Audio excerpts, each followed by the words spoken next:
So there are a couple things you should keep in mind when you are working with colleagues and clients from diverse backgrounds, especially if that you're in a new geography.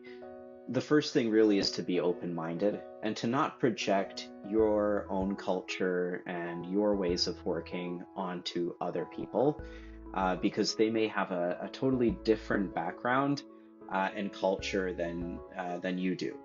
And culture does impact the way that teams work together.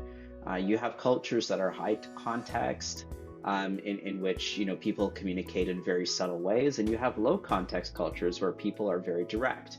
You have cultures that love confrontation and will openly argue and shout at each other, and then you have cultures that avoid confrontation at all costs, right? And so you should not try to necessarily interpret things through the lens that you're used to looking through. One way that you can broaden a bit your perspective is to pick up a great book called The Culture Map by Aaron Meyer. The author does a fantastic job of actually developing a framework and presents several dimensions along which cultures tend to differ, and also includes a lot of stories from expats that have had mishaps from working abroad that you can learn from.